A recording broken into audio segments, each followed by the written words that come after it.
la parte teórica estamos que acabamos, solo faltaría junto con esta clase, la clase de Fisiología 2, que es la que está por el momento presupuestada para el día sábado, pero pues igual ustedes saben de que todo puede cambiar y todo puede variar en el momento. Entonces, por el momento, pues vamos a ver la clase 1, que es los conceptos generales. Esta clase se divide en dos módulos importantes, que es uno, la parte de la fisiología, que es mucho más enfatizado, digamos, que en el eje hipotálamo hipofisiario gonadal, y dos, la parte de la hiperplasia prostática, que es, digamos, que el componente de patología benigno, que pues obviamente correlaciona genital masculino en cuanto a la fisiología, por eso se toma los dos juntos. Es una clase densa, es una clase que esperaría que fuera presencial, pero dadas las circunstancias, pues es virtual. Entonces, solamente espero de que ustedes pues presten la mayor disposición para entender los conceptos, porque no es tan fácil entenderlos de forma virtual. Entonces, pues empecemos a ver cómo nos va. Siempre digo de que esta clase es como de lo simple a lo complejo. ¿Por qué? Porque digamos que de aquí parte prácticamente que todas las clases de aquí en adelante en los demás módulos en cuanto a endocrino, en cuanto, digamos que el componente del doctor Marco. Entonces, digamos que esta clase realmente vamos a empezar de lo simple a lo complejo. No se estresen, sí espero, como les digo, la disposición de ustedes de estar ahí pendiente de la clase. Obviamente, al ser virtual, pues no es que vaya a ser tan extensa como debería ser, pero pues igual vamos a empezar a hablar de la clase. Si ustedes se dan cuenta, esta clase yo simplemente termino con la conclusión. La conclusión de esta clase es que tienen que aprender los modos de comunicación celular, la transducción de señal y un buque de retroalimentación que modula o estimula algún proceso fisiológico. Eso es prácticamente lo que vamos a ver. Entonces, digamos que yo creo que en algún momento cuando ustedes empezaron a leer el capítulo de fisiología de Boron, pues se sintieron como esta imagen que obviamente decían, pues no entiendo, está muy denso, pero pues vamos poco a poco a engranar y pues explicar las cosas para que las puedan entender. Hay que tener en cuenta algo, y es que esto suena muy bobo y esto digamos que ya es como un recorderis de lo que ustedes vieron de pronto en biología celular o en primer semestre. Lo primero que tenemos que saber son los modos de comunicación celular, porque todo está unido. Si ustedes se dan cuenta, los modos de comunicación celular en este contexto, digamos que estamos diciendo de fisiología y que estamos hablando de netamente, digamos que de un contexto molecular, puede ser de múltiples tipos, como endocrino, paracrino y autocrino. Si ustedes se dan cuenta, voy a ampliar la diapositiva. Si ustedes se dan cuenta, la parte endocrina, ¿cierto? Que hace referencia que hay una célula, ¿cierto? La que está en la parte superior, que lo que se genera es unas vesículas y elimina o excreta, digamos que en hormona, ¿cierto? Que viaja al torrente sanguíneo, ¿cierto? Y que posteriormente, a través de su brazo, digamos que por el torrente sanguíneo, pues va a haber, bien sea células no diana, que tienen receptores que no son específicos para dicha hormona, pero habrá células que sí son diana y tendrán receptores específicos para esa hormona. De ahí que se llama, digamos que un mecanismo de comunicación endocrina, que es lejano, que bien puede ser un ejemplo típico el de nosotros, que es, por ejemplo, el hipotálamo a la adenohipófisis, o supongamos de la adenohipófisis a el testículo, que digamos que la parte final donde vamos a culminar con esta clase. Ahora bien, si ustedes se dan cuenta, no solamente existe esta, que es la endocrina, sino que también existe mecanismos de señalización paracrinos que son demasiado relevantes también para nuestro módulo, porque es células contiguas que de alguna forma una elimina o una excreta, digamos que aquella hormona o factor de crecimiento, y la otra obviamente es receptora de aquel factor de crecimiento hormona para generar una señal o una traducción específica. Si ustedes se dan cuenta, digamos que esta es la típica señalización, o esta es la típica vía paracrina de las células, el estroma y de las epiteliales a nivel del hiperplasia prostática. O sea, esto ténganlo en cuenta porque esto lo vamos a ver más adelante. Ahora bien, ¿qué más hay? También existe la autocrina, que esta partecita es, digamos que la misma hormona, digamos que se excretó de la célula, puede también modular o puede estimular algún otro receptor de la misma célula para generar alguna transducción específica. Y sin olvidar que existe una diferente que se llama yuxtacrina, que esta, digamos que aquí hace como un ejemplo, entrando al módulo del doctor Fabricio, que es como, digamos, que una sinapsis inmunológica, ¿cierto? En donde obviamente un linfocito T está en contacto con, digamos que una célula, que en este caso sería un macrófago, pero digamos que esta es un ejemplo, pero digamos que los ejemplos típicos, como para que lo contextualicemos en algo que ustedes ya vieron, es las moléculas de adhesión intercelular que de pronto se encuentran en el endotelio. Acuérdense que digamos que a nivel digamos que en el endotelial, obviamente esas células están unidas por unas gap junctions, que son como esas moléculas de adhesión, y pues eso se denomina yuxtacrina, que es algo que tenemos que tener en cuenta. Ahora bien, ya dijimos primero que todo que tenemos que aprender modos de comunicación celular, ¿cierto? Ya sabemos de que existe endocrino, paracrino, autocrino, que para y obviamente esto yuxtacrino, pero para nuestro módulo vamos a aprender o vamos a diferenciar mucho, digamos que los modos endocrino y paracrino. Ahora bien, vamos con el bucle de retroalimentación. Esto es muy importante porque digamos que es una forma de regularización, digamos que de los pulsos de algunas hormonas específicas que no necesitamos que estén en constante movimiento o en constante producción en el organismo. Hay algunas hormonas que va a tener, digamos que unos pulsos específicos durante el día que va a generar, digamos que esto, su función fisiológica específica. Este es el bucle de retroalimentación, o esto es, digamos, que una cascada de señalización fácil, digerible y con su bucle de retroalimentación. Y pues, por ejemplo, vamos a hacer un ejemplo así como muy bobo, como para que lo podamos entender, porque digamos que esto se denomina lo básico a lo complejo. Por ejemplo, aquí tenemos un metabolito, ¿cierto? Que es un resultado. Hagamos de cuenta de que es la glucosa, ¿cierto? Eleva glucosa, ¿cierto? Entonces, esta glucosa, al estar elevada, se genera como si fuera un modelo de retroalimentación negativa que hace que las células del páncreas, en este caso, las células beta, los isómeros de Langerhans, lo que hace es que, obviamente, se produzca la insulina y, digamos que esta insulina, digamos que viene a digamos que actuar en diferentes órganos. Por ejemplo, en el hígado, pues lo que hace es disminuir, digamos que la gluconeogénesis y por ende disminuye la producción de glucosa, ¿cierto? Esa es una cosa como muy sencilla, muy como cortica, como para que lo entendamos, pero obviamente lo complejo va a ser lo que vamos a aprender nosotros en el módulo. Ahora bien, ya viene lo más, empezamos de los modos, la parte del bucle, ¿cierto? Que ya sabemos de que es una forma de retroalimentación, y sigue la traducción de señales. La traducción de señales finalmente viene a ser como algo más, un poquito más complejo, que es prácticamente toda la medicina de ahora en adelante. Tengan en cuenta que ahorita la medicina se vuelve súper personalizada, se vuelve de alguna forma algo muy específica y que finalmente esta parte de las proteínas que ya vamos a hablar viene a correr bastante importancia a nivel del módulo de farmacología. Si hay alguien que le gusta cuidado crítico en este momento, pues les gusta farmacología, pues obviamente es algo que toda su vida van a seguir. Bien, si ustedes se dan cuenta, yo creo que todo el mundo estará como, no entiendo qué está diciendo el profesor.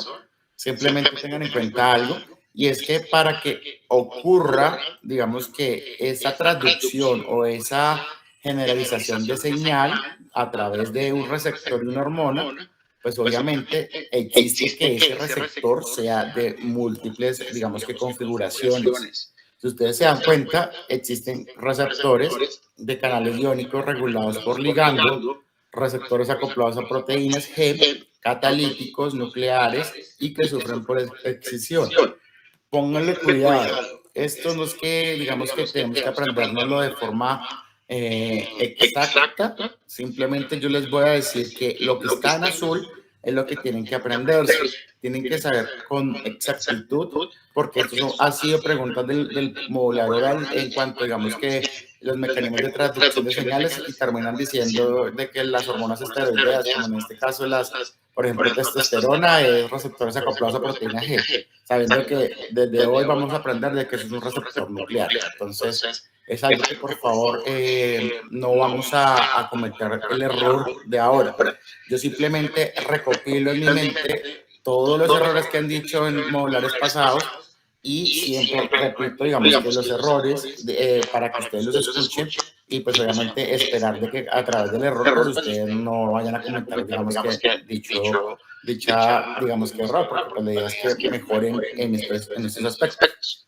Ahora bien, si dijimos que vamos a aprender solamente dos receptores, que son los acoplados a proteína G y nucleares, pues vamos a empezar a aprender el primero. Si ustedes entienden, pónganle cuidado que esto es algo que es muy importante. Esto viene, esta diapositiva es las 3 diapositivas que vienen son la continuación de la clase que viene de Fisiología 2. Por ende, digamos que esto es anudado y si no lo entienden desde un principio, pues no van a entender los artículos más difíciles que sería la fisiología de la erección y eyaculación. Si ustedes se dan cuenta, yo los voy a decir lo más fácil posible, lento posible. Yo no los estoy viendo. Por ende, si alguien tiene alguna duda o quiere que repita, por favor, lo habla, porque yo no voy a ver las manos que están levantando porque tengo la pantalla completa. Si ustedes se dan cuenta que estamos diciendo de que aquí lo que nos está mostrando la imagen simplemente es cómo está configurado un receptor. El receptor se llama receptor acoplado a proteínas G. ¿Qué significa eso? Que además del receptor que es transmembranal, vamos a tener unos dominios extra e intracelulares y en el dominio intracelular se va a unir una proteína. Eso es lo que está diciendo esta frase. Es un receptor que tiene componente citoplasmático, transmembranal, extracelular, intracelular y se une a una proteína. Listo. Ahí salimos, digamos que desde el punto de vista de la configuración o de la morfología de este receptor. Si ustedes se dan cuenta, siendo un poquito más detallados, observamos de que aquí en la parte extracelular vamos a tener un dominio N terminal, ¿cierto? En la parte final, digamos que en la parte intracelular o citoplasmático, C-carboxilo, ¿cierto? Y si ustedes se dan cuenta, son 7 segmentos, aquí son 7 segmentos alfa helicoidales. ¿Qué significa eso? Que tenemos 1 al 7 segmentos que están obviamente dentro de esa transmembranoso, ¿cierto? Que están en esa membrana y que hay un bucle que digamos que está compuesto por aminoácidos hidrofílicos que hace de que digamos que en esa segmentos 5 y 6 se va a unir, digamos que la proteína G. Eso es algo que ya, digamos que es importante. O sea, lo básico es que sepan, uno, tiene dominio transmembrana, dominio extracelular y citoplasmático. El citoplasmático en la parte 5 y 6 se va a unir una proteína, ¿cierto? ¿Y qué es una proteína G? Es una proteína de unión al GTP. Entonces, para que por favor lo tengamos en cuenta. No se estresen, por favor vayan teniendo el hilo. Es una clase que si ustedes se ponen a mirar otra cosa, de seguro que ya se pierden. Entonces espero, como dije, que tengan la mayor disposición para que podamos entenderlo. Si ustedes se dan cuenta, en la parte del cuadro 1, ¿cierto? Ya estamos dibujando de forma diferente, digamos que el receptor como por motivos de dibujos. Ahí tenemos, digamos que el receptor se lo disminuyo para primero explicarlo. Si ustedes se dan cuenta, aquí tenemos, digamos que la configuración que ya vimos molecular de su dominio transmembranoso con sus 7 alfa helicoidales, con su dominio extracelular e intracelular.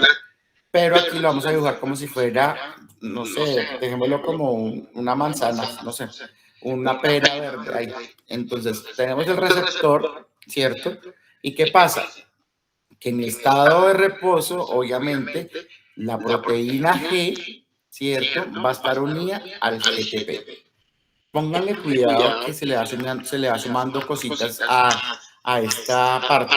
Nosotros en la anterior diapositiva no hablamos de la proteína G, pero si ustedes se dan cuenta, la proteína G es un complejo de un heterotrímero, o sea que hay tres componentes importantes o divisiones que se denominan en, obviamente, el alfabeto griego, alfa, beta y gamma, ¿cierto? Y en la subunidad alfa es donde viene a estar unido el GDP. Entonces, pónganle cuidado. En reposo, obviamente, está unido al GDP a la proteína G y a su vez la proteína G está unida al receptor, ¿cierto? Ahora bien, pasa algo de que aquí está haciendo como el amague de que está llegando la bolita, ¿cierto? Que en este caso viene a ser como el receptor, ¿cierto? Entonces, pam, pam, pam, pam, pam, pam, pam. Entonces, ¿qué es lo que hace? Ampliemos la diapositiva para que la miren. Si ustedes se dan cuenta, lo que hace la unión del ligand, de esa hormona al receptor que es, eso hagan de cuenta que es como si fuera uno de esos juegos que tienen que ser exactamente encajar, digamos que la pieza dentro digamos que del juego. Si ustedes se dan cuenta, tenemos la hormona específica para ese receptor y lo que hace es que al momento de unirse al receptor específico, hace que haya un cambio conformacional que favorece que ya se une GDP del GDP al GTP. ¿Qué significa eso? De que ya la subunidad alfa va a tener GTP, ¿cierto? Y a su vez, esto es simultáneo, la proteína G lo que va a hacer es que se disocia. ¿O qué significa disociar? Como que se retira del receptor. ¿Para qué? Para que a su vez la misma proteína G se disocie en la parte alfa, la subunidad alfa y la parte beta y gamma. ¿Por qué es tan importante que entiendan esto? Porque, mire, volvemos a repetirlo. Aquí, digamos que está llegando la hormona o el metabolito al receptor acoplado a proteína G, llega y se une, hace un cambio conformacional en donde pasa de GDP a GTP en la subunidad alfa. Posteriormente, lo que hace simultáneamente es que pasa de GDP a GTP y posteriormente como que se zafa la proteína G de este receptor y a su vez se corta, ¿cierto? En subunidad alfa y subunidad beta, beta gamma. Si ustedes se dan cuenta, ¿por qué es tan importante esto? Porque obviamente viene la cadena de traducción de señales. Va a haber efectores que obviamente va a estimular la subunidad alfa. Entonces, como para que lo tengamos en cuenta. Esto es como de forma muy general. Ustedes ya leyeron y ya entendieron muy probablemente los conceptos del eje hipotálamo gonadal, que ya lo vamos a ver. Si ustedes se dan cuenta, por ejemplo, yo creo que todo el mundo está como este bebé, ¿cierto? Que como que no estoy entendiendo nada, pero me da pena hablar, pero pues hoy vamos a repetir esto como 10.000 veces, entonces no se preocupen porque de alguna forma lo van a entender. ¿Qué es importante? Además de lo que ya hemos hablado, que es lo básico. Ya vamos a empezar un poquito como a como contextualizar, digamos que los efectos de esta proteína G o de este receptor acoplado a proteína G. Y algo que ustedes tienen que entender es que hay, digamos que la caracterización de la subunidad alfa, digamos que dentro de la biología molecular es algo extensa, porque si ustedes se dan cuenta, en esta dice alfa estimulatoria, o sea, la S significa estimulatoria, aquí significa de transducción, aquí significa la Q es diferente, ¿sí? Entonces, digamos que digamos que su unidad alfa va a tener como una letra y muchas veces viene a decir a qué efector va a estimular. Entonces, por ejemplo, vamos a mirar.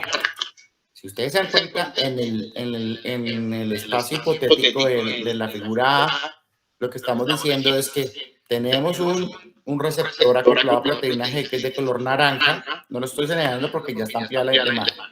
Está de forma naranja con su proteína G, ¿cierto? Al momento de que llega la hormona, lo que hace es que se disocia ese receptor de la proteína y a su vez se disocia la subunidad alfa estimulatoria del complejo beta gamma, y lo que hace es que el primer efector en este caso se llama adelinato ciclasa, ¿cierto? Si ustedes se dan cuenta, en este caso se llama adelinato ciclasa. ¿Y qué hace el adelinato ciclasa cuando se activa? Obviamente pasar de ATP a AMP cíclico. ¿Listo? Eso lo vamos a ver, digamos que en algunos ejemplos más adelante. Por ejemplo, cuando la proteína G actúa a través de la fosfodiesterasa. Fosfodiesterasa, ya sabemos de que estamos hablando de que es un efector. Entonces, tenemos, por ejemplo, esta es una célula vegetal, donde vamos a tener, digamos que en este caso el fotón de luz va a ser como la hormona, estimula la proteína G obviamente disocia de estimula el receptor y a su vez hace de que se disocie la proteína G y la subunidad alfa se disocia de su complejo beta gamma para obviamente estimular la fosfodiesterasa, que pasa de GMP cíclico a GMP, que eso más adelante lo vamos a hablar con profundidad porque aquí hablamos de una célula vegetal, pero dentro del contexto de esto es lo de fisiología de la erección, no nos vamos a adelantar. Y el de la proteína G actuando a través de una fosfolipasa, que es digamos que el típico ejemplo de nuestro módulo de hoy. Si ustedes se dan cuenta, tenemos la subunidad alfa Q, ¿cierto? Llega la hormona, ¿cierto? Lo que hace es que disocia la proteína G del receptor, posteriormente se disocia de la subunidad alfa y va a estimular la fosfolipasa C. A su vez, la fosfolipasa C lo que va a hacer es que escinde o corta el fosfatidilinositol 4-bisfosfato, que es el PIP2, para posteriormente dar IP3, ¿cierto? Inositol 3-fosfato y obviamente diacilglicerol. Y esto a su vez va a generar otros, digamos que, mecanismos de transducción que ya más adelante vamos a ver. Estamos solamente hablando de generalidades. Ahora bien, dijimos de que tenemos que aprendernos, acá dice esta tablita, dice, tienen que aprenderse el receptor acoplado a proteína G. Ya, 3 diapositivas de receptor acoplado a proteína G. ¿Ahora qué? Sigue el receptor nuclear, que eso es algo que también es demasiado importante. Yo creo que de por sí es la clase de hoy y que muchas veces esto lo confunden con los receptores acoplados a proteína G en la parte de los exámenes orales. Si ustedes se dan cuenta, aquí dice que tenemos una hormona esteroidea y al ser una hormona esteroidea, en este caso el ejemplo típico va a ser la testosterona, ¿cierto? Que es nuestro módulo de hoy o nuestra clase de hoy. Obviamente hacer grasas, ¿cierto? Lo que va a hacer es que difunde de forma pasiva, ¿cierto? Al interior de la célula y lo que hace es que en este caso el esteroide llega por esta vía, entra al núcleo y a nivel del núcleo se encuentra el receptor esteroideo. Se une la pelotica, por decirlo así, con el receptor, ¿cierto? Entonces, ¡pam!, se une el receptor y lo que genera es una transactivación para, obviamente, a través del ADN generar transcripción y transducción posteriormente de proteínas. ¿Qué significa eso? De que son reguladores de transcripción. ¿Qué significa eso? De que si estamos hablando de testosterona, estamos hablando de producción de proteínas. En este caso, lo más fácil que usted puede decir es proteínas musculares, ¿cierto? Que es lo que ustedes dicen, pero eso es algo muy reduccionista para lo que realmente es el módulo, o digamos que las funciones de la testosterona, pero pues es un ejemplo importante. Ahora bien, si ustedes se dan cuenta, yo no empecé por esta vía, que decía que el esteroide a nivel citoplasmático, porque también hay receptores nucleares citoplasmáticos que están unidos a unas proteínas de chaperona o de choque térmico, que son estas, y lo que hace es que al momento de que se une al receptor nuclear, lo que hace es que esa proteína de choque térmico se disocia del receptor nuclear y el receptor nuclear pasa al núcleo a generar la transactivación. Pero dejemos esta vía, digamos que otras hormonas, como por ejemplo las hormonas tiroideas o la parte del ácido retinoico, esa parte dejémosla como para otra clase de sustancias. Nosotros solamente tenemos que entender de que nuestro esteroide, en este caso, testosterona, casi que la mayoría de veces es receptor netamente nuclear y pues muy pocas veces es, digamos que pasa hacia primero citoplasmático y luego nuclear. Ahora sí, vamos a entrar en detalle. Esta clase, digamos que por eso es que lo estoy dejando como más, es una clase larga, una clase que pues espero que lo puedan entender. Y pues esto, digamos que, ¿quién puede empezar en ustedes? Pues yo. ¿Alguien puede empezar en los niños? Yo. Porque pues obviamente por eso trato de que la clase más maluca pues se pueda dar de forma más amena y pues más tranquila para que ustedes entiendan. ¿Por qué empezamos de nuevo con una foto de alguna clase pasada de testículo? Que eso igual lo vamos a hablar esto posteriormente dentro del contexto del ABC de síndrome escrotal.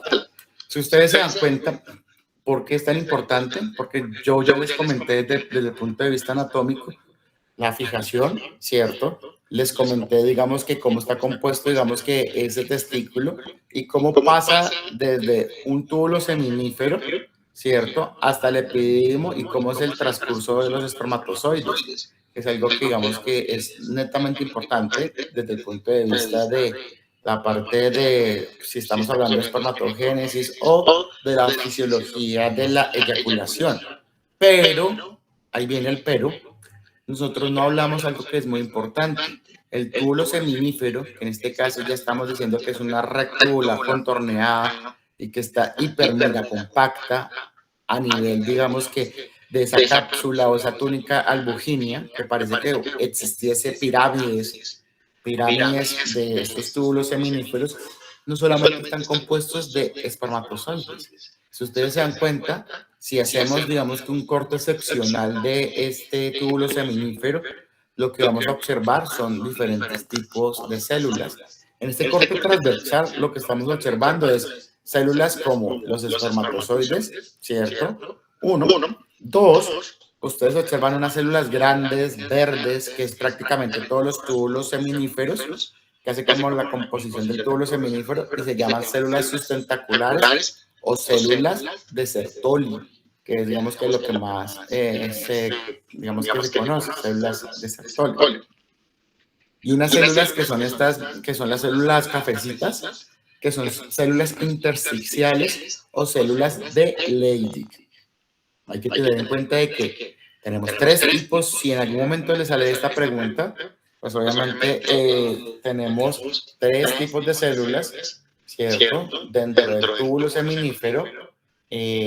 Dos, es importante tener en cuenta de que los espermatozoides obviamente se producen a nivel de los túbulos seminíferos, pero no es la única célula, sino que también existen unas células importantes como las Sertoli y las de Leydig, que vienen a cumplir funciones importantes a nivel de la fisiología masculina, y tres, que desde el punto de vista, digamos que estructural, si alguna falla, pues va a fallar el proceso de espermatogénesis. Entonces, entendiendo un poco esto, ¿cuál es la función, digamos, que este eje hipotálamo hipofisiario gonadal? Pues ya lo sabemos. Producción de gametos, que en este caso es la espermatogénesis, y pues digamos que dejando como el abrebocas para cuando ingrese el doctor Gómez a dar sus clases, y la biosíntesis de esteroides, que en este caso obviamente vamos a hablar de testosterona y de estrógenos, porque para nosotros como hombres también son muy importantes, digamos que el componente de estrógenos en la fisiología en cuanto a la parte ósea. Por eso es que tampoco podemos decir, es una forma muy arbitraria decir de que hombre testosterona, mujer estrógenos, sabiendo de que esto, tanto el hombre puede tener testosterona como estrógenos y es totalmente normal y cumplen funciones totalmente diferentes. Ahora bien, esta imagen suele de pronto ser como muy densa, pero no lo es. Simplemente yo les quiero mostrar desde el inicio cómo, digamos, que sucede el paso, digamos, que de las hormonas. Si ustedes se dan cuenta, estamos diciendo de que vamos a tener la hormona liberadora gonadotropina, ¿cierto? Que es producida a nivel del hipotálamo, ¿cierto? Voy a ampliar la diapositiva como para que la vayan viendo, ¿cierto? Si ustedes se dan cuenta, estamos en el hipotálamo, ¿cierto? A nivel del núcleo preóptico, que es la parte anterior. Posteriormente, ustedes observan de que hay unas neuronas que tienen como el cuerpo más grande, otras neuronas que tienen el cuerpo más pequeño, ¿cierto? Pero si ustedes observan en la parte anterior, que es lo que yo estoy, digamos que ahí como que solamente dejando en una esquina, como para que no miren lo posterior, sino que si ustedes se dan cuenta, ahí tenemos, digamos que las neuronas de soma pequeño, que es lo que yo estoy de alguna forma señalando como con la esquina de la diapositiva.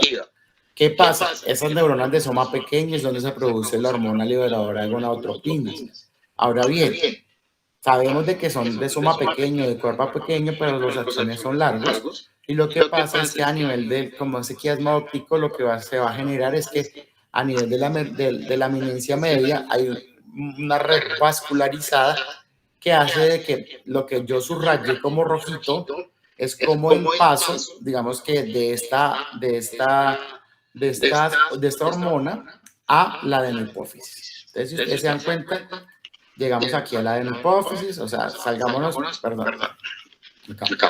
Salgámonos prácticamente de la parte de la hipófisis posterior, sino estamos observando la adenopófisis. Ustedes se dan cuenta de que la hipófisis anterior es súper vascularizada, tiene de alguna forma un componente muy importante en cuanto, digamos, que producción de hormonas, y obviamente es lo que vamos a hablar hoy. Si ustedes se dan cuenta, estamos hablando de que a nivel del hipotálamo se va a producir la hormona liberadora de gonadotropinas y que a su vez estimula la hipófisis anterior para producir dos hormonas que para nuestro concepto es importante, se llama LH y SFH, ¿cierto? Eso es lo que tenemos que tener en cuenta. Estas hormonas no son de producción constante. ¿Qué significa esto? De que si no son de producción constante, son de producción pulsátil. Entonces, la descarga es pulsátil de 8 a 14 pulsos al día. ¿Cuál es el receptor que presenta, digamos, que este proceso de transducción de señales? El mismo receptor que ya hemos aprendido se llama receptor acoplado a proteína G. Ahora bien, tenemos acá el puntico azul, que es la hormona liberadora de gonadotropinas. Tenemos el receptor acoplado a proteína G, que esto es, acuérdense que esto ya estamos en la hipófisis anterior, ¿cierto? ¿Qué pasa? Ya estamos viendo que el efector en este caso se llama fosfolipasa C. Entonces, denoten esto que me parece que es muy importante para que ustedes no se vayan a perder. Tenemos la hormona, ¿cierto? Se une al receptor. Al momento de unirse ya sabemos de que hay un cambio conformacional, de que se disocia el receptor de la proteína y a su vez la proteína de la subunidad alfa de la beta gamma. La subunidad alfa lo que viene a hacer es que estimula la fosfolipasa C para obviamente cortar el PIC2, que ya sabemos de que es fosfatidilinosinol 4,5-bifosfato, ¿cierto? Para producir, obviamente, el inositol trifosfato, que es el IP3, y lo que hace es que libera calcio, ¿sí? Esto es importante porque digamos que al liberar calcio, esto favorece a la parte de la exocitosis de la FSH y la LH. Ahora bien, el diacilglicerol, que es digamos que otro componente que ustedes se dieron cuenta que también salió, lo que ayuda es a la expresión de genes para producir LH y FSH. Por eso es que en este momento, esta diapositiva ya está culminando con la traducción de señales. ¿Sí me hago entender? Empezamos desde acá, desde el hipotálamo, y llegamos acá a la producción de LH y FSH de manera molecular. ¿Por qué es tan importante entenderlo de esta forma? Porque prácticamente la medicina es netamente molecular. Y si ustedes van a hablar de cualquier sistema o asignatura o cualquier cosa, esto es lo mismo, bien sea en genital o en cardiología o en neumología, solamente que hay que cambiar, digamos que el órgano, el receptor, pero las traducciones son muy similares. Por eso es que es tan importante entenderlas en este momento. Sí me gustaría que alguien me pudiera responder la siguiente pregunta. ¿En qué consistiría el reciclaje del receptor de GnRH y cómo lo podemos integrar con el cáncer de próstata? ¿Quién lo quiere decir?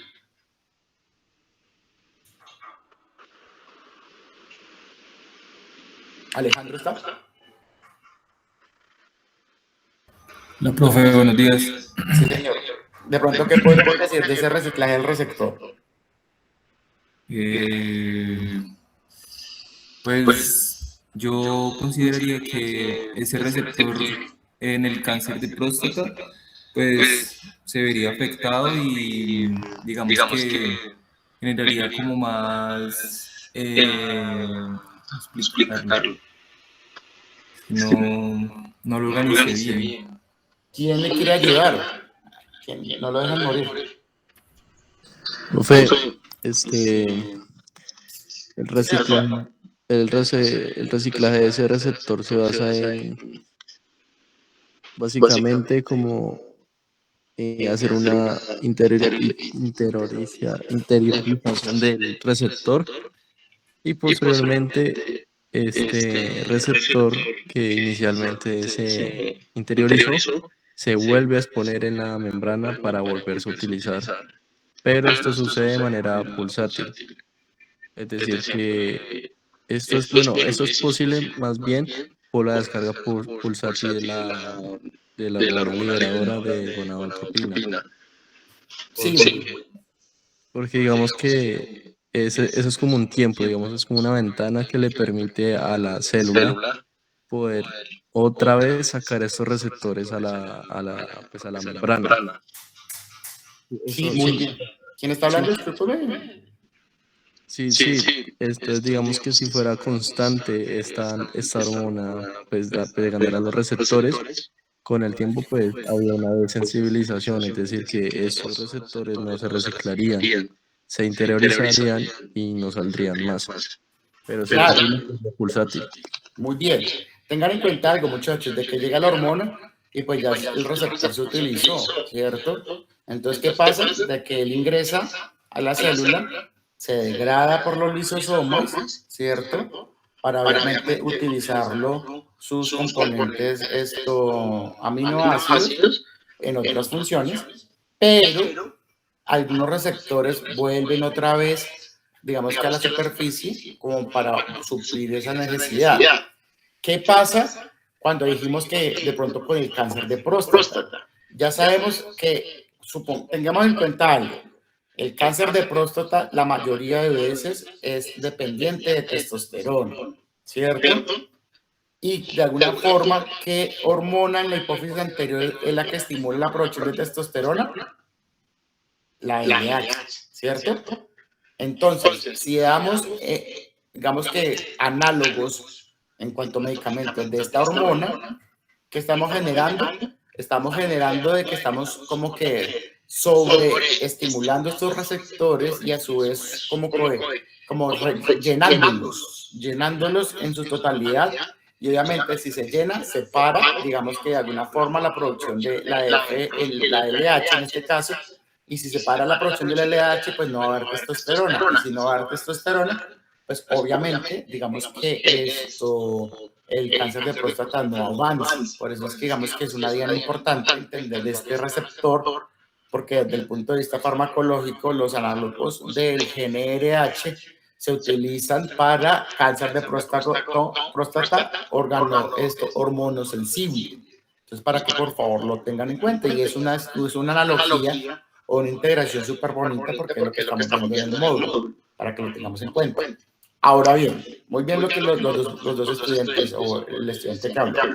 Ahora bien, si ustedes se dan cuenta, ya dijimos que si la hipófisis anterior produce LH y FSH, eso va a venir aquí, al túbulo seminífero. ¿Y qué va a hacer?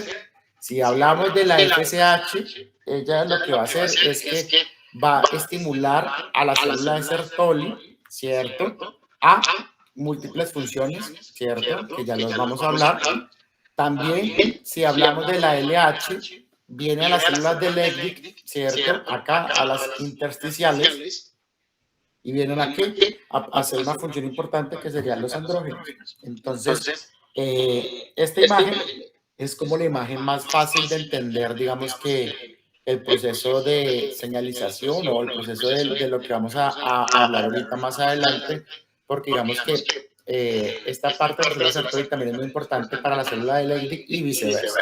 Entonces, simplemente ténganlo ahí como un poquito en el tintero y ya vamos a empezar a hablar esto con un poquito más de detenimiento. Si ustedes se dan cuenta, volvemos a repetir lo mismo. Yo les estaba diciendo de que, porque era tan importante entender, digamos, que esas vías de señalización con los receptores acoplados a proteína G, porque tenemos la hormona, ¿cierto? Tenemos la hormona, que es la LH, ¿cierto? Y lo que hace es que aquí tenemos la célula de Leydig, o sea, tenemos esta celulita, y en esta celulita va a tener el receptor acoplado a proteína G.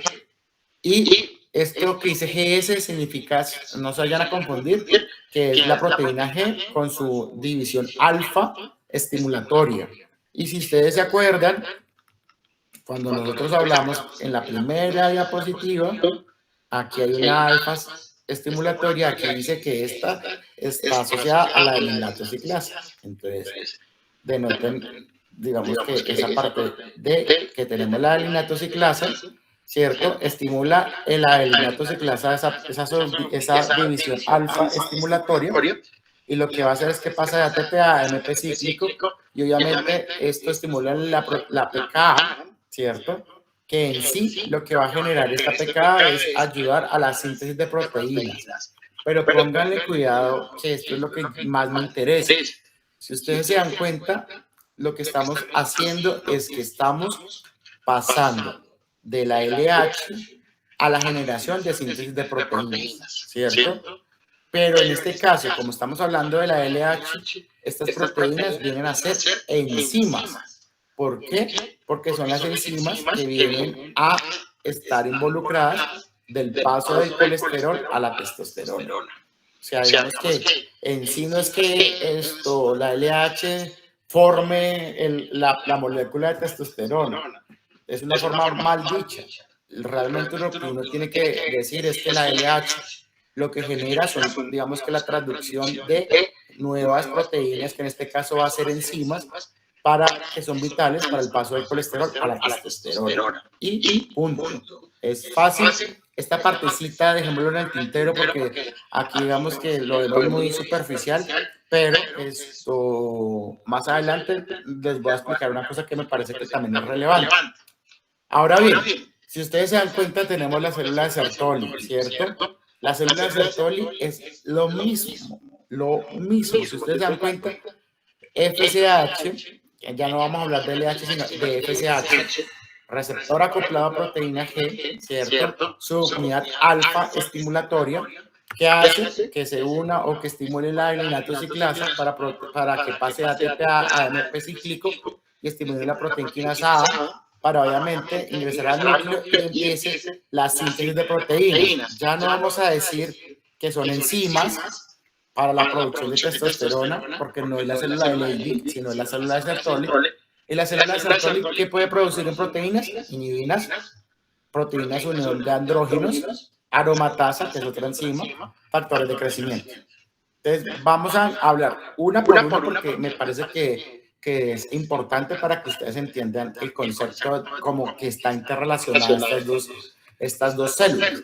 Si empezamos con la primera, que es la proteína de unión de andrógenos, significa de que si tenemos una proteína que une la testosterona ahí en la luz, que sabemos de que en la luz están, digamos que los espermatozoides, ¿cierto? Si hay proteínas, ¿cierto? Con testosterona, eso lo que va a ayudar es que a aumentar los niveles de testosterona a nivel de esa luz y obviamente favorece también, digamos que al mantenimiento de estos espermatozoides. Otra cosa, si ustedes se dan cuenta, se produce una enzima que se llama aromatasa. ¿Qué es importante con la aromatasa?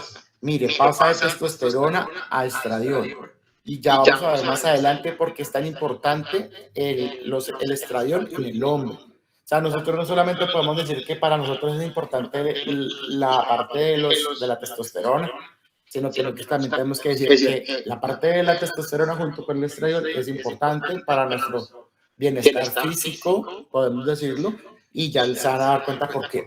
Tercero, factores de crecimiento. Si ustedes se dan cuenta, factores de crecimiento para obviamente los espermatozoides, para favorecer, digamos que una motilidad anterógrada, que es como esa definición de que el espermatozoide siempre va hacia adelante y nunca hacia atrás. Eso es una motilidad anterógrada porque digamos que eso es evolutivamente adecuado para que de alguna forma los espermatozoides asciendan, digamos que hacia, digamos que la trompa de falopio para la fecundación. Ahora bien, sigue otra proteína que se llama inhibinas. Si ustedes se dan cuenta, las inhibinas tienen dos componentes en cuanto a la función, que es endocrino y paracrino. Si ustedes se dieron cuenta acá, dice inhibinas, ¿cierto? ¿Y qué es inhibinas? El bucle de retroalimentación negativa de la célula de Sertoli. Todos tenemos un bucle, ¿cierto? Entonces, si ya hay mucho de esto, pues, ¿qué hacemos? Pues, obviamente inhibimos y mandamos una señal a la hipófisis anterior para que no se produzca FSH. Y el andrógeno, o sea, la testosterona, también se pone como si fuera digamos que como un bucle, porque también inhibe si hay mucha testosterona. Ahora bien, también funciona de origen, ese es endocrino, ¿no? Porque viaja, digamos que estamos diciendo que viaja desde el túbulo seminífero hasta la adenopófisis. Pero si estamos diciendo desde parte paracrina, que ya sabemos de que es un modo de comunicación, se comporta con la célula de Leydig, esa inhibina como factor de crecimiento para la célula de Leydig. Así que, por favor, mensaje para la casa. Bueno, el primer mensaje para la casa. Muchas proteínas, ¿cierto? Que en este caso, por ejemplo, en este caso se llama inhibinas, no simplemente es porque inhiben. Si ustedes observan, tienen mecanismo tanto endocrino como paracrino, y el paracrino se comporta como un factor de crecimiento y no como algo inhibitorio. Y el endocrino sí es netamente digamos que el bucle de retroalimentación negativa. Ahora bien, si ustedes observan esta imagen, finalmente, ¿qué es? Es observar, digamos que tanto la célula de Sertoli como la célula de Leydig. Ustedes se dan cuenta que aquí tenemos los espermatozoides porque ya dijimos de que las células de Sertoli también se llaman células sustentaculares, ¿cierto? Porque mire que tienen como esas fositos, por decirlo de una forma así, como para que de alguna forma se sustenten los espermatozoides, ¿cierto? Y pues obviamente viene a tener todo lo que ya he hablado, digamos que tanto para la parte, si yo pudiera definir o resumir esta imagen en 3, 4 palabras, es síntesis de proteínas nuevas. Eso es esta imagen, que si ustedes lo observan por la parte de la Leydig, es producción de enzimas para pasar de colesterol a testosterona, y si lo vemos las síntesis de proteínas por la de Sertoli, casi que la mayoría de estos productos vienen a ser como factores de crecimiento o digamos que enzimas que pasan, digamos que de testosterona a estradiol. Entonces, digamos que esta partecita realmente es como la conclusión de las dos diapositivas previas. Entonces, no se vayan a estresar, porque finalmente más adelante tendríamos, digamos que más aún de estos ejemplos. Por ejemplo, con esta pregunta, ¿qué se necesita para que se produzca una espermatogénesis óptima? ¿Qué diría Sergio?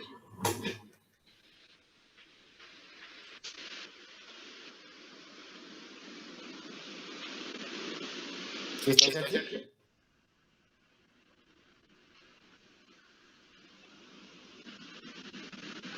¿O quién quiere hablar de pronto? ¿Qué cree? Como que supongan que esa es la pregunta suya del modulador oral. ¿Qué creerían de pronto que sería importante para la espermatogénesis?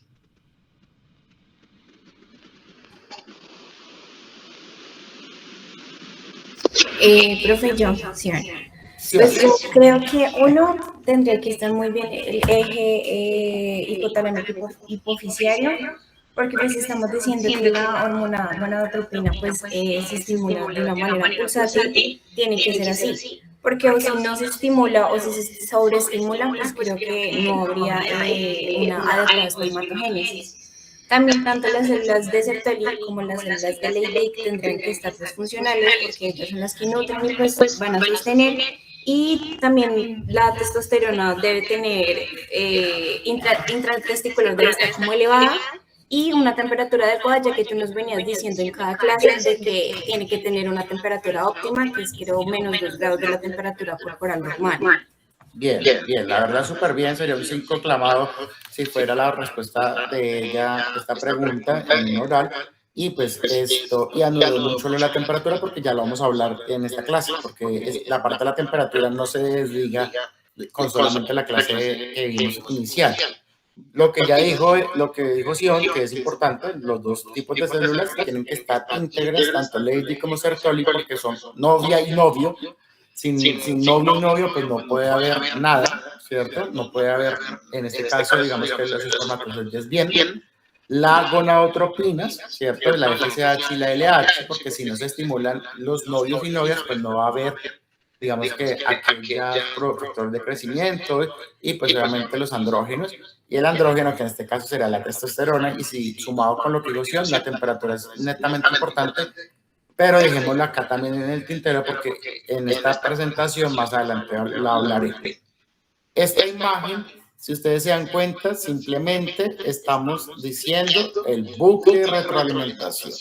Simplemente es observar que las inhibinas de forma endocrina se comportan como un bucle de retroalimentación negativo para que no se produzca FSH y obviamente la testosterona se comporta como también un bucle de retroalimentación negativa tanto en la hipófisis como en el hipotálamo, para que lo tengamos en cuenta. Ahora bien, viene algo que sí me parece que es demasiado importante, que es lo anulado con la temperatura, es para que por favor no se vayan a sentir como ese niño, como que decir, uy, no, ya aquí morí, ya llevamos una hora hablando y realmente ya mi cerebro no dio más. Hay que dar más, pónganle cuidado. Una cosita, yo solamente les pido que les pongan cuidado a esto. No sé cómo me va a salir porque me gusta mucho explicarlo de forma presencial, pero miren esto que yo ya les dije. Partamos de esta imagen primero. Ya dijimos de que se produce enzimas por la síntesis, digamos que a través de la LH. ¿Para qué esas enzimas? Para que pasa de colesterol a testosterona, ¿cierto? ¿Qué pasa con esta imagen? Lo que estamos mostrando prácticamente, pero es el amplio, es obviamente cómo desde el colesterol en la mitocondria, ¿cierto? Desde el inicio de la pregnenolona pasa a testosterona, ¿cierto? ¿Qué pasa? Para mí esto no es tan relevante. O sea, como que ustedes se tienen que saber estos pasos, no se los tienen que saber. De pronto para el profesor Marco, porque él, pues obviamente él es doctorado en ciencias biológicas y él explica esto también a ustedes. Bien por esa parte, porque ustedes van a aprender desde los dos aspectos. Esto se toca tanto con él como conmigo, pero conmigo se toca netamente clínico. O sea, lo que yo les voy a hablar es las correlaciones clínicas, así como hablamos acá en esta pregunta del receptor de reciclaje del receptor y por qué es importante con el cáncer de próstata. Tómenle foto y todo esto para que más adelante ustedes mismos se respondan esta pregunta porque es típica oral. Miren esto que me parece que es importante. Si sabemos que la célula de Leydig es la que produce dichas enzimas para pasar del colesterol a la testosterona, pues obviamente necesitamos colesterol, ¿cierto? Porque sin colesterol, pues no hay testosterona. Entonces, ¿qué pasa? Que obviamente la célula de Leydig a través de, puede ser de dos vías, que mantiene el colesterol de alguna forma como sostenido en el tiempo para producir, digamos que el insumo, que esta sería la testosterona. Ahora bien, si ustedes se dan cuenta, se puede captar a partir del LDL a través del líquido extracelular o realizarlo a partir de la acetilcoenzima A. Eso es importante. Yo creo que es importante porque ustedes ya lo han visto en bioquímica y esa parte me parece que es como correlación, pero lo que realmente yo quiero que ustedes sepan, además de esto, porque realmente esto para mí se me hace que es netamente muy bioquímico, pero pues que finalmente lo que yo quiero es las correlaciones clínicas, es lo siguiente. Ya sabemos de que en qué órgano de alguna forma pasa el colesterol a la testosterona en la mitocondria, ¿cierto? ¿Qué pasa? de que el colesterol está a nivel, obviamente, a nivel celular, o sea, supongamos.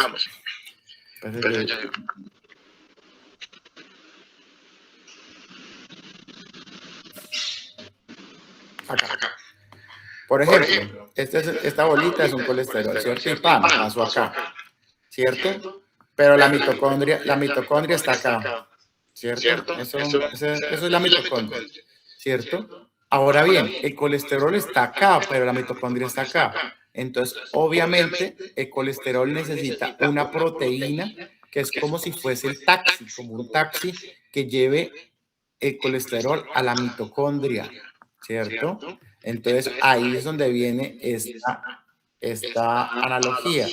Se necesitan dos proteínas. Lo primero es esta proteína que se llama SCP2, ¿cierto? Que es el que de alguna forma lleva el colesterol citoplasmático ¿a dónde? A la mitocondria. Y la otra proteína se llama proteína STAR, que es la proteína que se encuentra en la mitocondria, pero que transfiere el colesterol desde la membrana mitocondrial externa a la interna. Entonces, hagamos la analogía. Supongamos que cada uno es un colesterol, ¿cierto? Entonces, ustedes están, Ibagué es la célula, ¿cierto? Su barrio, su casa es la parte citoplasmática y la universidad es la mitocondria. Entonces, vamos a ir a clase, que es pasarse a testosterona. Entonces, ¿qué pasa? De que ustedes necesitan un medio de transporte, que en este caso va a ser el taxi o el Uber, y se llama SCP2, porque usted es colesterol. Pero usted necesita adicionalmente pasar una puerta, que es de la membrana mitocondrial externa a la interna. Y ustedes saben de que en la universidad hay como una puerta. Entonces, eso se llama proteína STAR. Y ahí usted ingresa a la mitocondria y obviamente pasa el fenómeno que ya está acá en el lado derecho. No es difícil. Simplemente tengan en cuenta eso de la SCP2 y STAR. ¿Por qué? Porque como lo dijo Sion, no podemos despreciar la temperatura, digamos que en los testículos. ¿Por qué? Miren esto que es tan importante. Miren lo que está diciendo con lo del varicocele. Porque yo les digo a ustedes, muchachos, nosotros vamos a aprender algo del varicocele en algún momento del módulo y es hoy. Si ustedes se dan cuenta, ustedes ya aprendieron desde el punto de vista anatómico qué sucede con el varicocele, que es venas, varices a nivel del plejo venoso pampiniforme. Eso ya lo sabemos. ¿Qué pasa? Si hay venas, varices en el plejo venoso pampiniforme, obviamente lo que va a generar es una congestión venosa, lo que va a generar es un edema y lo que va a generar es una acumulación de metabolitos y por ende va a generar una estasis de sangre que va a generar mayor temperatura. ¿Qué pasa cuando hay mayor temperatura? Se genera un estrés por calor a nivel de los testículos, se generan moléculas proapoptóticas y obviamente las células de Leydig van a estar implicadas obviamente en un proceso de muerte celular programada y pues obviamente se disminuye las células de Leydig. Y si se disminuye las células de Leydig, pues no va a haber testosterona. Ahora bien, miren esto que también es súper importante.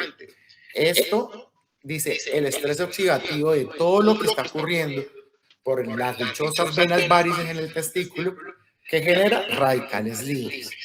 ¿Y qué genera los radicales libres? De que la proteína STAR, que ya la vimos acá, que es como la puerta de entrada de la Universidad del Tolima, pues se dañe. Y si se daña, pues no pasa el colesterol de la membrana externa a la interna. Entonces, sin colesterol, pues no hay testosterona. Por eso es que es tan importante que ustedes, en el momento de que si sale esta pregunta de varicocele, porque no les va a salir la pregunta, diga la anatomía, les van a preguntar cómo el varicocele influye en el hipogonadismo. ¿Qué es hipogonadismo? Pues que hay baja testosterona. Entonces ustedes lo que tienen que decir es lo que les estoy explicando. Si ustedes quieren profundizar esto que les estoy diciendo con esta diapositiva, simplemente diríjense al Classroom, que ustedes saben que en otras actividades o en una carpeta que dice otras actividades está el artículo de varicocele, que es como 5 páginas, súper fácil. Entonces, no se vayan a dejar confundir, porque ¿qué ganamos? A mí me gustó mucho cuando ayer hicimos uno de los ABC, que alguna estudiante dijo, pues finalmente yo lo que hice fue tocar el tema de la perfusión, de la oxigenación que vi en otros semestres y pues lo apliqué con la paciente en el día de hoy, no solamente hablé de genital. Y pues eso es lo que realmente yo pretendo, o sea, me gustó mucho porque es muy adelantada a su época, decir de que cogió desde todos los semestres, habló sobre el paciente y adicionalmente habló algo mucho más profundo que digamos que algo muy puntual. Entonces digamos que esto es lo mismo. Ustedes por allá en clases anteriores ya hemos hablado del testículo, hablábamos de la anatomía, hablamos de varicocele y ahorita estamos hablando de las correlaciones anatómicas fisiológicas del porqué del hipogonadismo, para que por favor lo tengan en cuenta. ¿Y por qué es tan importante esto? Porque los niveles de testosterona son importantes para la espermatogénesis. Sin espermatogénesis y sin espermatozoides sanos, pues no va a haber una adecuada fertilidad. ¿O ustedes qué creen? ¿Cuál es la conclusión de esto? Segundo mensaje para la casa. Paciente con, y ustedes hombres, que hay harto estudiante en este semestre masculino, ustedes hombres, que ustedes no se han hecho el tacto testicular en el módulo de genital, estamos jodidos. ¿Por qué? Porque lo que pasa es que paciente con varicocele y que no se trate de forma adecuada, es un paciente que muy probablemente, no quiero decirle que al 100%, pero sí muy probablemente va a ser estéril. ¿Por qué? Pues porque ya sabemos de que afecta la espermatogénesis. ¿Por qué? Por los niveles de testosterona. ¿Y por qué? Porque se produce un hipogonadismo secundario debido a, obviamente, el calor por el estrés del calor, para que lo tengamos en cuenta, ¿sí? Ahora, ya después, ya salimos de la primera parte fea de la clase, que fue, digamos, que los modos de transducción de señales, ya hablamos de las células, ya hablamos de las funciones, de las proteínas TAR y SCP2. Ahora sigue, digamos, que la parte de las funciones de la testosterona.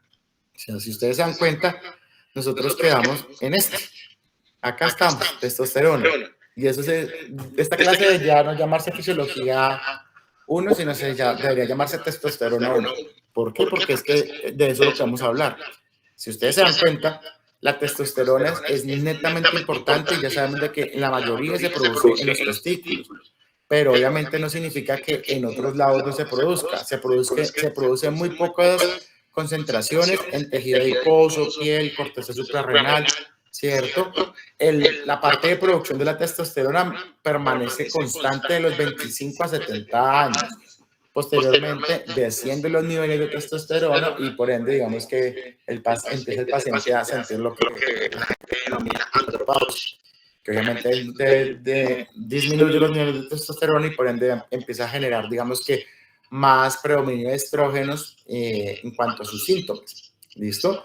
Para que lo tengan en cuenta. Y tengan en cuenta algo que aquí, como lo vimos, digamos que esto, a pesar de que pasa desde la pregnenolona a, digamos que, testosterona, pero hay un precursor que se llama la androstenediona, que es el precursor para la parte de los estrógenos extraglandular.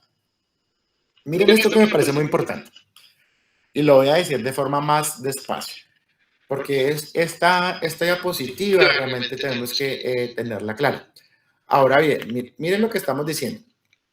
Tenemos un precursor de digamos que de testosterona, ¿cierto? Que se llama la androstenediona, ¿cierto? A mí no me interesa que ustedes me digan esta partecita o los pasos. A mí lo que me interesa es que ustedes sepan que hay un precursor y que llega a en sí la molécula que se llama testosterona, ¿cierto? Y tener en cuenta algo, de que los estrógenos son como, por decir, en el hombre, claro está, estamos hablando de hombre, en el hombre es como decir, es el hijo de la testosterona. ¿Por qué? Porque si ustedes se dan cuenta, la testosterona tiene dos vías, una vía 1 y una vía 2. Si ustedes se dan cuenta, la vía 1 es que pasa de testosterona a dihidrotestosterona, que es la alfa, a través de la alfa-5 reductasa. ¿Qué pasa, muchachos? Y es la primera no, como cuarto mensaje para la casa. La dihidrotestosterona es el andrógeno más potente. ¿Y por qué es el más potente? Por una simple razón, porque es más afín al receptor nuclear. Por eso es más potente. no se vayan a confundir si en algún momento sale esto en algún examen oral. Ahora bien, ¿qué pasa? Si la dihidrotestosterona es la más potente, pues obviamente ella es la que viene a influir en la parte de la diferenciación de los genitales externos, en el crecimiento prostático, en la parte de la piel poniendo, digamos que el vello en determinados sitios y pues obviamente los folículos pilosos que también vienen a ponerse diminutos, que ya lo vamos a hablar en la parte de la calvicie androgénica. ¿Listo?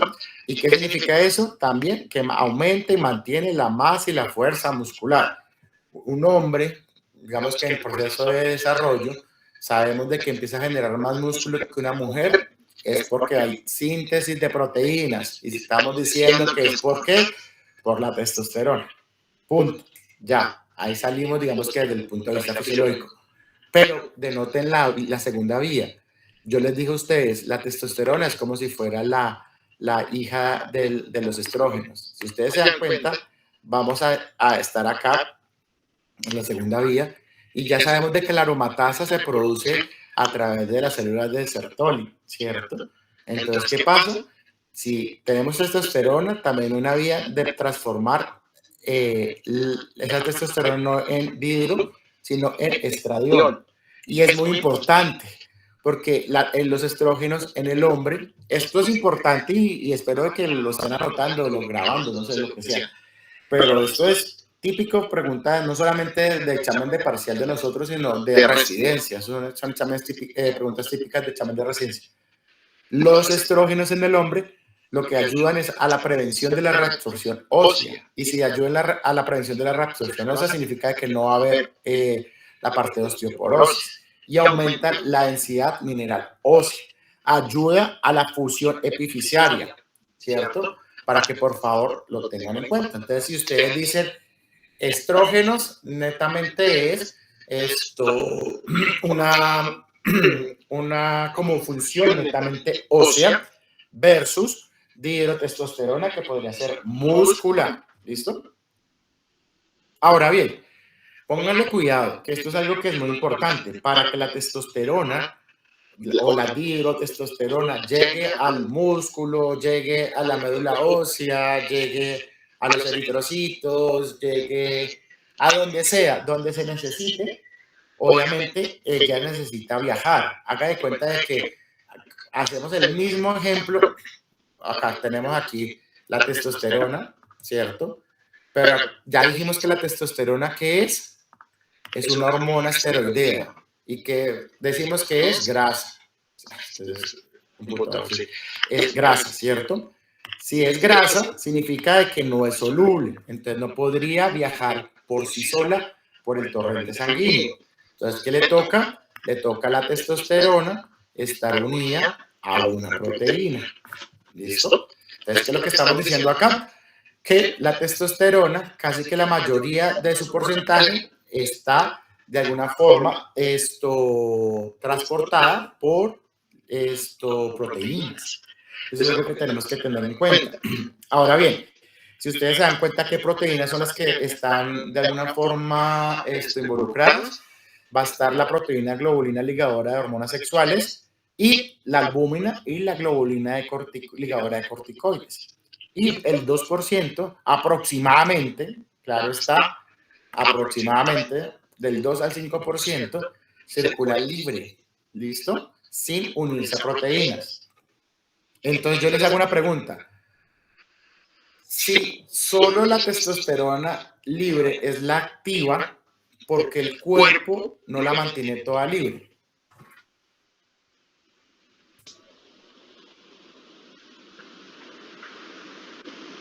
¿Quién de pronto Laura quiere hablar?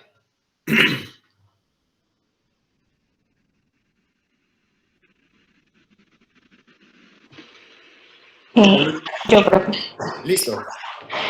Profe, porque, o sea, esa testosterona libre es la que puede como tal entrar en las células y pues sí, ejercer su efecto, pero el cuerpo no mantiene pues toda la testosterona libre porque pues sería muy inestable y se eliminaría pues rápidamente.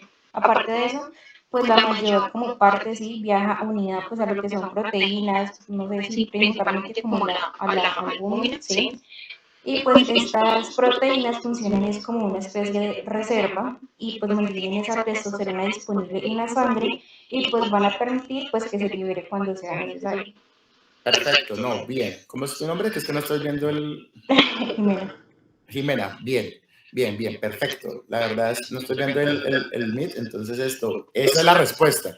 Si responden eso en el módulo oral, sería 5, porque esa es la respuesta. ¿Qué pasa? La testosterona es una hormona potente. Ya sabemos de que es muy importante, pero imagínense que hubiera muchísima testosterona.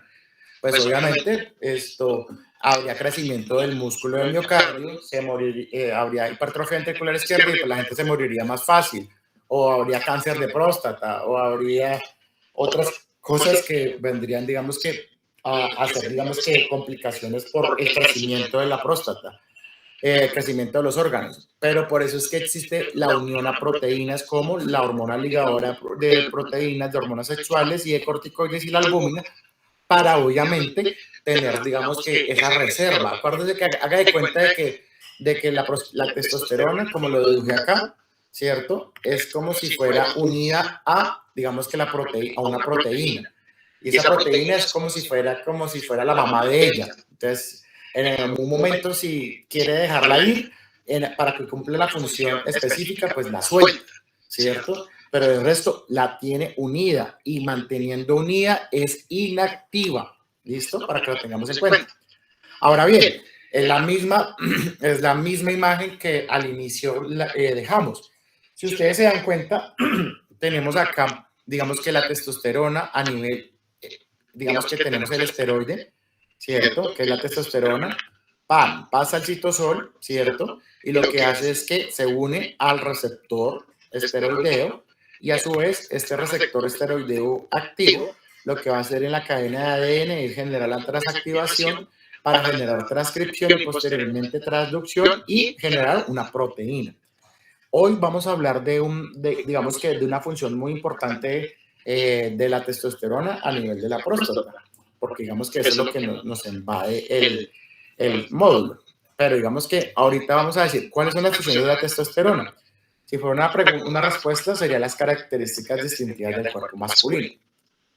Pónganle cuidado que eso también es muy importante porque es anudado con la clase, digamos que dijo Sion de la temperatura. Si tenemos, digamos que a nivel de la vida embrionaria, ¿cierto? Y se produce, digamos que aquella proteína que es la SRY, pero se quedó con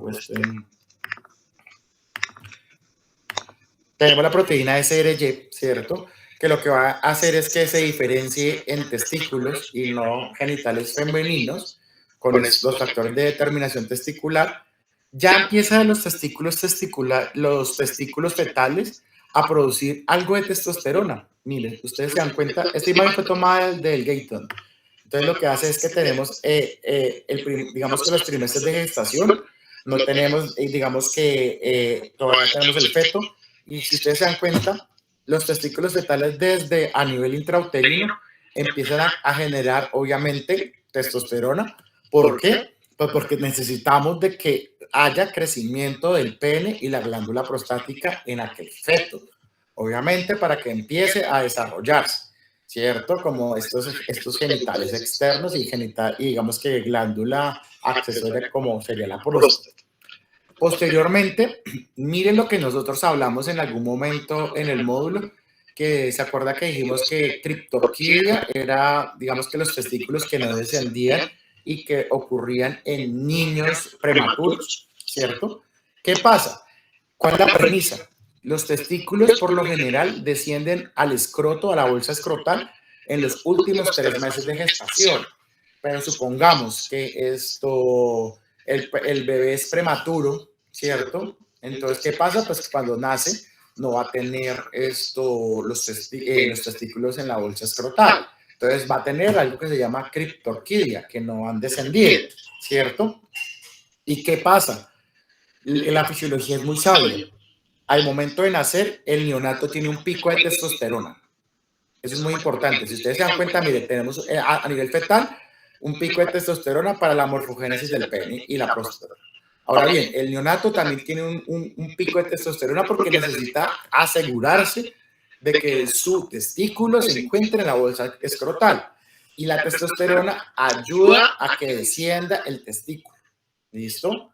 Por eso es que es tan importante tener en cuenta de que, ¿se acuerda que dijimos de que vamos a observar al niño que tiene criptorquidia más o menos en 6 meses, menos de 6 meses, observar de que haya descenso? Si a los 6 meses no ha descendido el testículo, ahí sí toca hacer la cirugía, que se llamaría la orquidopexia, que eso lo hablamos en algún momento, y se llama testículos ectópicos o criptorquidia. ¿Qué pasa? Posteriormente, ya en la niñez, ¿cierto? ¿Qué pasa? Pues el pico de testosterona es nulo, ¿cierto? Pero posteriormente en la adolescencia empieza a subir la testosterona hasta que mantiene un pico constante, que ya dijimos que es más o menos desde los 25 a los 70 años, y posteriormente empieza a descender. Y esto va anudado a, obviamente, si hay testosterona, pues a la producción de ¿qué? Pues de espermatozoides. Porque ustedes ven aquí una línea roja que es la testosterona plasmática versus, obviamente, anudado a la producción de espermatozoides. Ahora bien, ya hablando de forma más clínica, si ustedes observan, en medicina todo está de alguna forma cuantificado. Por ejemplo, desde que un niño, ¿cierto? Esto presenta testículos pequeños, no hay vello púbico y pues el pene está pequeño, desde hasta un adulto normal, pues vamos a tener unos estadios que se llaman Tanner. Eso por favor lo tienen que tener en cuenta, tómenle foto, bueno, para que por favor lo tengan en cuenta, porque Tanner no solamente es de hombre, sino también de mujer. Esta clasificación que traje ahorita es solamente la del hombre, pero también va a haber estadios según Tanner en cuanto al desarrollo puberal de la mujer. Entonces, para que lo tengan en cuenta. ¿Y qué es lo que estamos, digamos que categorizando o clasificando en Tanner? Sería, obviamente, volumen testicular, ausencia o presencia de vello púbico y caracteres secundarios.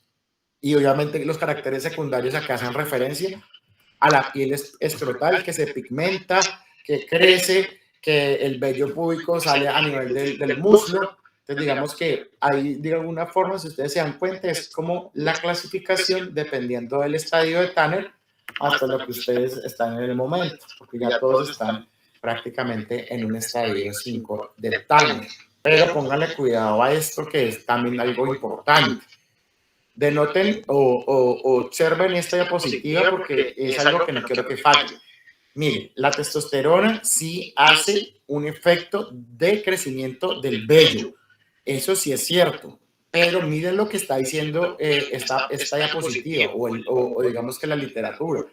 Está diciendo de que la testosterona crece el pelo sobre el pubis, sigue en la línea alba, en la parte del tórax, en la cara y obviamente puede ser en la parte medial del muslo. En la cabeza tiene una particularidad. Quitemos la cara, que aquí en la barba sí es normal con esto, pero en la cabeza, mire lo que pasa con la dihidrotestosterona. A medida que pasa, digamos que los años, obviamente, digamos que si la testosterona, como ustedes saben que el andrógeno potente es la dihidrotestosterona, va a generar algo que se llama miniaturización del folículo piloso.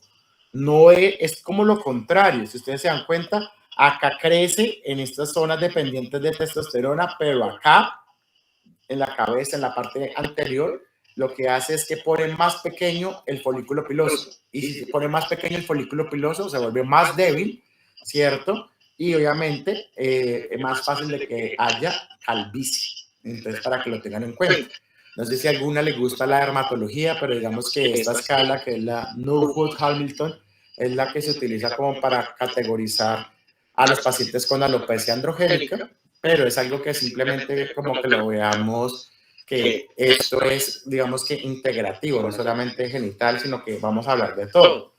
¿Y por qué es tan importante eso? Porque ustedes han escuchado mucho, digamos que el uso de minoxidil y finasteride, que eso es algo que muchas veces también nosotros tenemos que tener en cuenta porque como estudiantes tenemos que ser, digamos que dadores de educación y pues hablar claramente con las personas o con ustedes mismos o sus hermanos, sus papás que están utilizando estos medicamentos. ¿Qué pasa?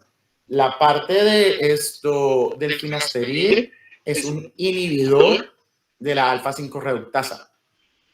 ¿Qué pasa? Que no, del paso de testosterona a la hidrotestosterona no ocurre, entonces obviamente al ser más al fin la hidrotestosterona, pues aparentemente mejora de que el cabello no se vuelva pequeño, los folículos pilosos. ¿Listo? Pero tiene efectos adversos como disfunción eréctil, disminución de la libido, molestias gastrointestinales. No los quiero llenar de esto porque esto es prácticamente lo que vemos en neurología en octavo semestre. Todos los medicamentos utilizados para hiperplasia prostática y pues obviamente la parte en neurología. Y minoxidil, que también es muy común y que la gente lo utiliza en champú, tónicos, en lo que sea, lo que hace es dilatar los vasos sanguíneos. Entonces, en algún momento si se preguntase cuál es la diferencia, digamos que de la calvicie masculina y su tratamiento, pues ya lo van a saber, ¿cierto? Finasteride, minoxidil, y tener en cuenta de que la diferencia es que el vello púbico y el vello de la línea alba y el tórax es totalmente diferente al de la cabeza porque es dependiente y genera función diferente, que en este caso va a ser miniaturización del folículo piloso. ¿Listo? ¿Qué más produce? La voz característica de nosotros los hombres, una hipertrofia laringea, ¿cierto? Va a generar la voz grave del hombre adulto, ¿cierto? Y aquí tenemos, digamos que las otras funciones, que sería, digamos que el crecimiento en próstata, crecimiento en barba, formación del sebo, por eso es que digamos que también es dependiente el acné muchas veces de la testosterona, además de que es multicausal. Esto favorece la eritropoyesis, la masa muscular, y mire lo que ve, aquí dice, estrógenos, el esqueleto, acuérdense que la parte ósea, esqueletos, ¿listo? Y aquí tenemos, digamos que, para que le tomen foto, digamos que la parte de las funciones que ya hemos hablado, pero como con sus características específicas. Entonces ahí tenemos en el hígado, en la piel, en la laringe, en el testículo, en la próstata, ¿cierto? Para que lo tengamos en cuenta. Y ahora sigue próstata. Ahorita ya continuamos con la segunda parte. Son las 8:30. Vamos a dar 15 minutos para que hagan chichi, tomen café, y pues yo también me hago un café y continuamos. Entonces ya nos vemos en un momento, ¿listo?